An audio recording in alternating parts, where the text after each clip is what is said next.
my welding table that I started over a year and a half ago, and surprisingly it's not finished. Time to get it done. In this video I'm just going to do a quick overview, show you what I used and how I did it. So if you want to build a table, you can copy the design, you can change it up, do whatever.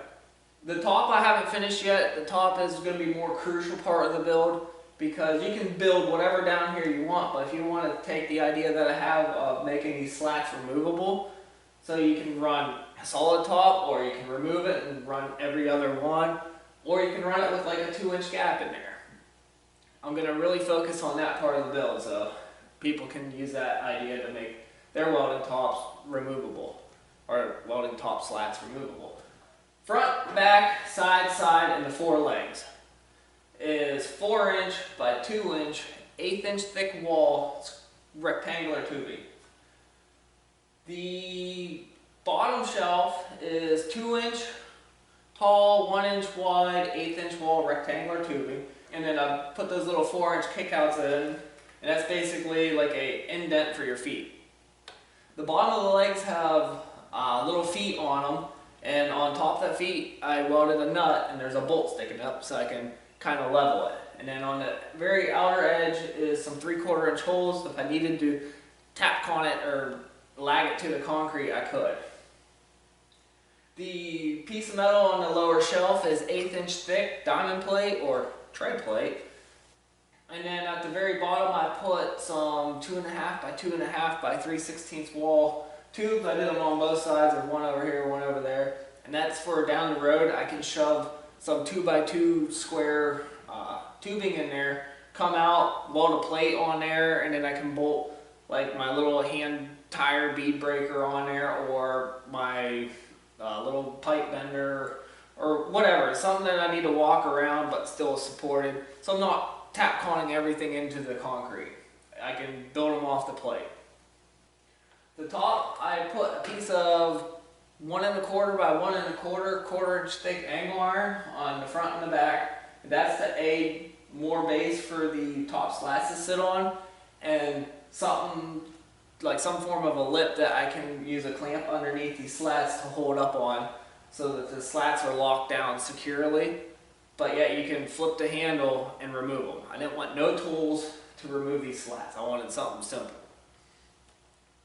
The slats themselves is 6-inch C-channel, so 6 inches wide, and I had to buy it by a weight. I picked a thinner weight. I think it was like 8.2 pounds per foot.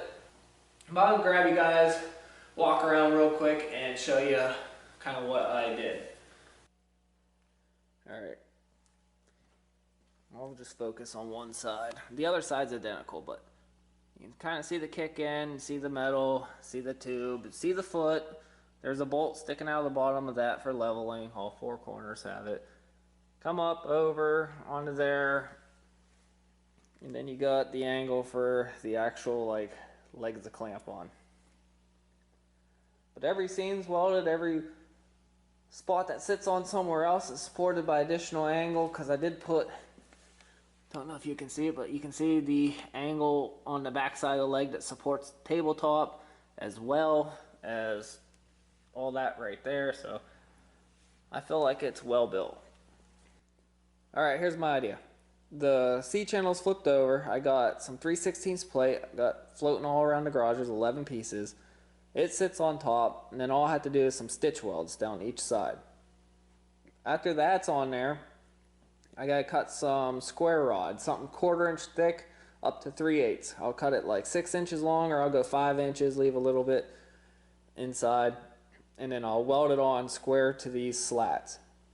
That'll allow, when the slat's flipped over like it should be, that'll allow you to push it back, and it'll hit up against this angle, and it'll lock the table or it'll lock the slat basically square to the table, and it'll keep them all in line.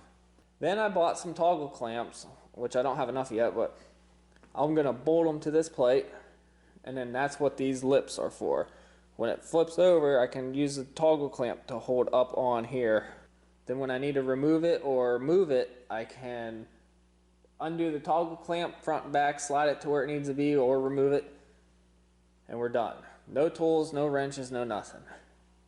But if I was to do this again, I would have went with rectangular tube, something like 6" with 1/4" wall thickness. That was my original idea, but when I went there, theirs had an arch to it, so I bought this stuff instead.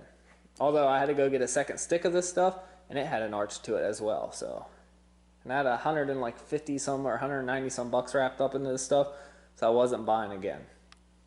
All right, so upcoming video will be this tabletop slat system build.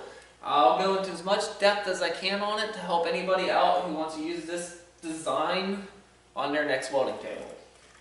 Let me know what you think of the table. Tell me whether you hate it or tell me whether you like it.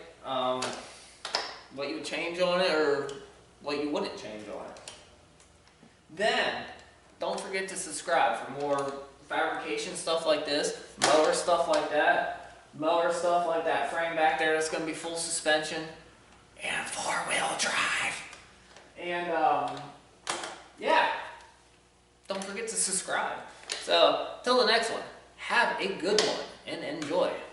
Thank you.